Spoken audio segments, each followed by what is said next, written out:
చిరంజీవి గారు జనసేనకి జై కొట్టారు.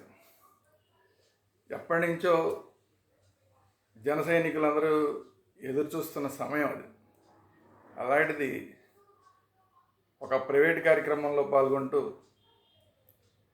జై జనసేన అని చిరంజీవి గారు మాట్లాడటం మొత్తం జన సైనికులందరినీ కూడా ఉర్రూతలోకించింది. ఆనంద డోలికల్లో ఉర్రూతలోకించింది.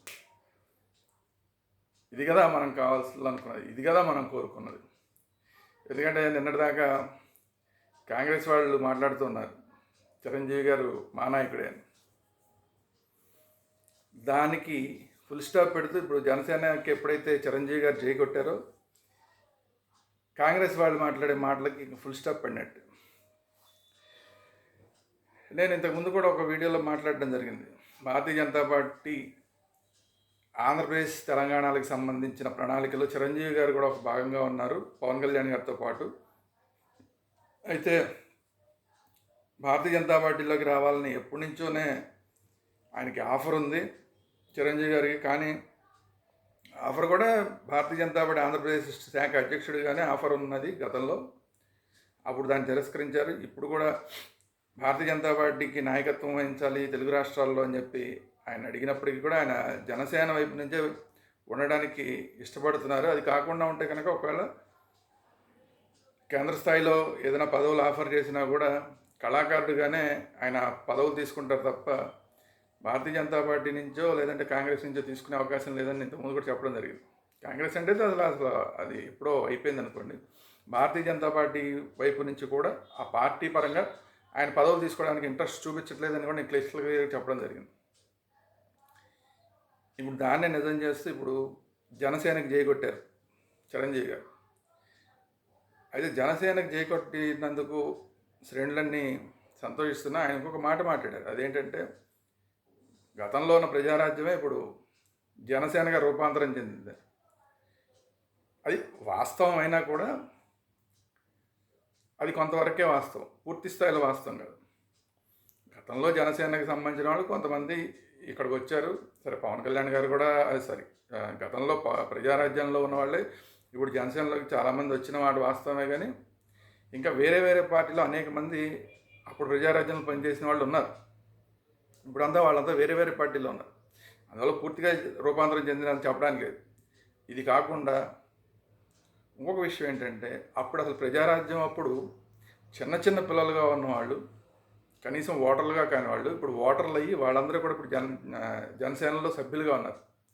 ఆ రోజు ప్రజారాజ్యం అంటే ఏంటో కూడా తెలియని వాళ్ళు కూడా ఈరోజు జనసేనలో సభ్యులుగా ఉన్నారు. అందువల్ల ఆ రోజు ప్రజారాజ్యమే ఈరోజు జనసేన అంటే కనుక సరే కొంతవరకు నిజమైనా కూడా ఆ ముద్ర పడకూడదని, ప్రజారాజ్యం ముద్ర పడకూడదని పవన్ కళ్యాణ్ గారు ఏదైతే ప్రయత్నాలు చేస్తున్నారో దానికి చిన్న ఇబ్బంది వస్తుంది. ఆ ప్రజారాజ్యం ఇప్పుడు ఈ జనసేన అంటే. ఎందుకంటే ప్రజారాజ్యం అనేది ఒక ఫెయిల్యూర్ ప్రయోగం. సరే, అది చిరంజీవి గారి వల్ల కాదు, చిరంజీవి గారి చేతుల్లో లేని అనేక పరిణామాలు ఆ రోజున జరిగి ఆ పరిస్థితులు వచ్చినాయి. ఆ ముద్ర పడకుండా ఉండటం కోసమే చాలా ప్రయత్నాలు చేసుకుంటూ వచ్చారు పవన్ కళ్యాణ్ గారు జనసేన విషయంలో. కానీ ఇప్పుడు మళ్ళీ అదే ప్రజారాజ్యం ఇప్పుడు జనసేన అంటే కొంత చిన్న చిన్న ఇబ్బందులు, అంటే ప్రతిపక్షాల వాళ్ళకంటే ఇప్పుడు వైసీపీ లాంటి వాళ్ళకి లేదంటే అంబటి రాంబాబు లాంటి వాళ్ళకి, ఇలాంటి వాళ్ళకి ఒక ఆయుధం ఇచ్చినట్టు. సరే, ఏదైనా కానీ మొత్తానికి ఓవరాల్గా అవునన్నా కాదన్నా కొంత అందులోంచి రూపాంతరం చెందిందే కాబట్టి సరే, ఆయన చెప్పదలుచుకున్న ఉద్దేశం, చిరంజీవి గారు ఆ విషయంలో చెప్పదలుచుకున్న ఆ రోజు ప్రజారాజ్యం ఈ రోజు జనసేన అంటున్న ఉద్దేశం ఏంటంటే నేను స్థాపించిన ప్రజారాజ్యంలో వాళ్ళందరూ కూడా ఈరోజు జనసేనలోకి వచ్చారు, రూపాంతరం చెందింది. ఇదంతా వాళ్ళందరూ కూడా ఈరోజు రాజకీయాల్లో పైకి వచ్చినందుకు నాకు సంతోషం అని చెప్పడం చిరంజీవి గారి ఉద్దేశం.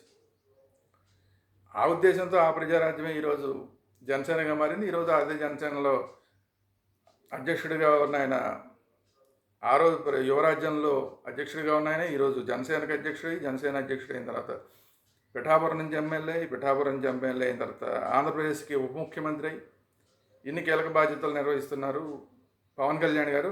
అదే అందువల్ల ఏంటంటే అలా సంతోషం, ఆ ప్రజారాజ్యంలోంచి పుట్టిన మొలకలే ఈరోజు చెట్లై పెద్ద పెద్ద వృక్షాలు అయ్యే పరిస్థితికి వచ్చినాయి కాబట్టి ఆ సంతోషం వ్యక్తం చేసే ఉద్దేశంతో చిరంజీవి గారు ఆ మాట చెప్పారు. ఇంకొకటి దీంట్లో అంతరార్థం ఏంటంటే ఆ రోజు ప్రజారాజ్యానికి కొంతమంది కాపులు సపోర్ట్ చేసిన వాళ్ళు కూడా ఇప్పుడు జనసేన విషయంలో కొంతమంది ఇంకా సపోర్ట్ చేయట్లా. సో ఆ ప్రజారాజ్యమే ఈ జనసేన అనటం ద్వారా మొత్తం కాపులందరూ కూడా ఒక దగ్గరికి రావాలి అని ఇండైరెక్ట్గా రాజకీయంగా చిన్న చిత్రతని చిరంజీవి గారు ఉపయోగించారా అనేది కూడా ఆలోచించాల్సిన విషయం.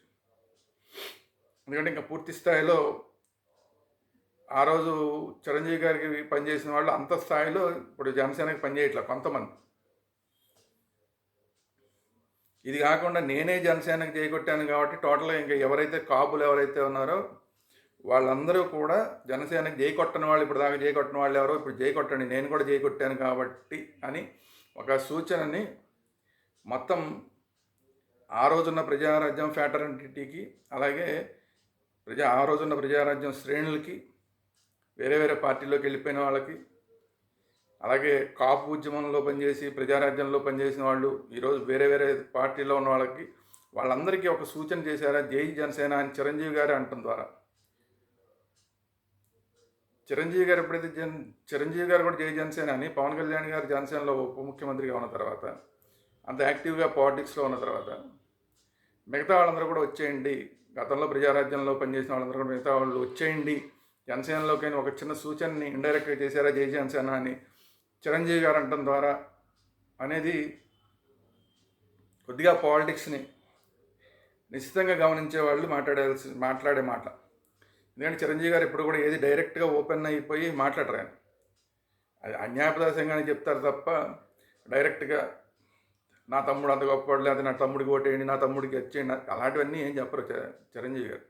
అన్ని సూచన మాత్రంగానే చెప్తుంటారు. అలా సూచన మాత్రంగా చెప్పడంలో ఇప్పుడు జై జనసేన అంటంలో ఇవన్నీ ఉన్నాయి. పాత ప్రజారాజ్యం ఈ జనసేన అని చెప్పడంలో పాత ప్రజారాజ్యంలో ఎవరైతే నాకు సపోర్ట్ చేశారో, నాతో పాటు ఉన్నారో వాళ్ళందరూ కూడా ఇప్పుడు ఈ జనసేనలోకి ఇంకా వేరే వేరే పార్టీలో ఉన్న వాళ్ళందరూ వచ్చేయండి అని చెప్పారనేది ఇప్పుడు పొలిటికల్ విశ్లేషకులు అందరూ కూడా ఆలోచిస్తున్న అంశం.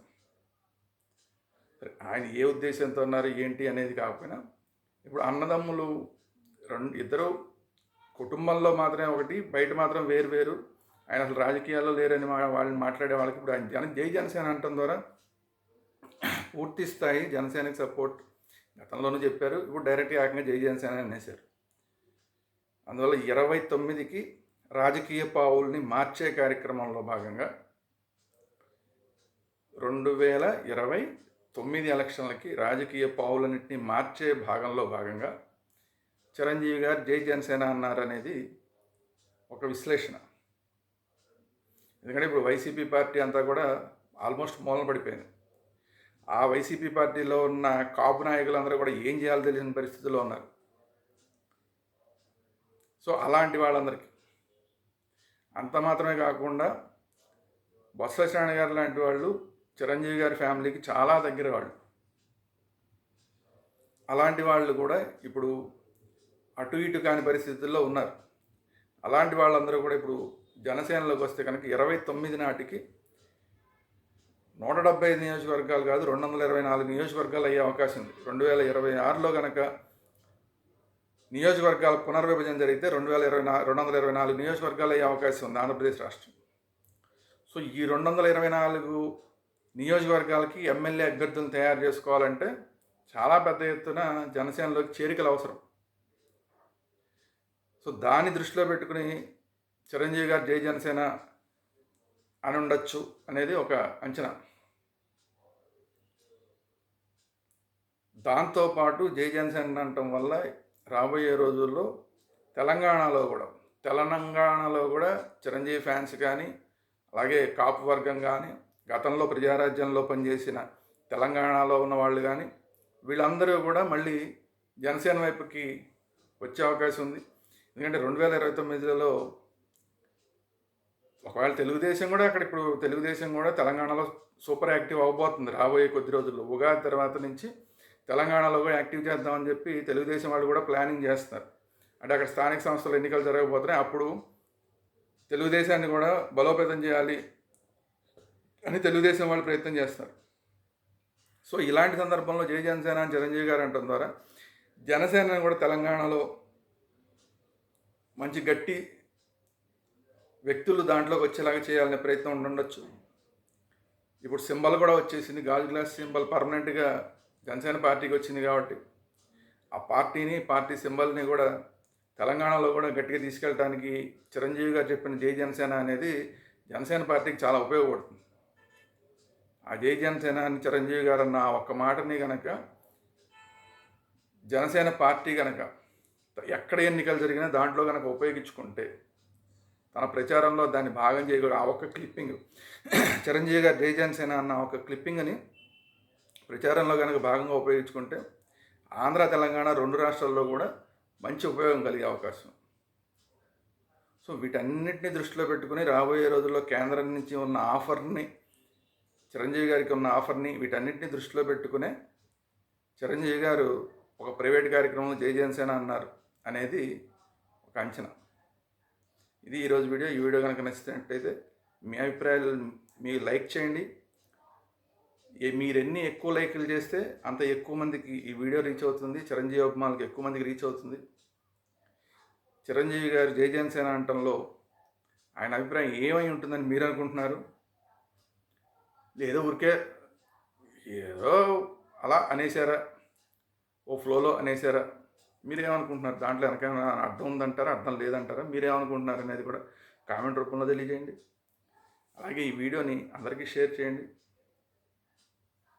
అలాగే మన ఛానల్ వేదాంత ఛానల్ని, అలాగే పొలిటికల్ వేదాంత ఛానల్ని రెండింటిని కూడా సబ్స్క్రైబ్ చేసుకోండి. At the same time bell icon నొక్కండి. బెల్ ఐకాన్ నొక్కితే ఎప్పటికప్పుడు వీడియో అప్లోడ్ అవ్వగానే మీకు దానికి సంబంధించిన అప్డేట్స్ అన్నీ వస్తూ ఉంటాయి. కనీసం ఒక 1000 లైకులు ఈ వీడియోకి వచ్చేలాగా చిరంజీవి గారి అభిమానులు, పవన్ కళ్యాణ్ గారి అభిమానులు, జనసేన అభిమానులు లైకులు కొడతారని ఆశిస్తూ థ్యాంక్ యూ వెరీ మచ్.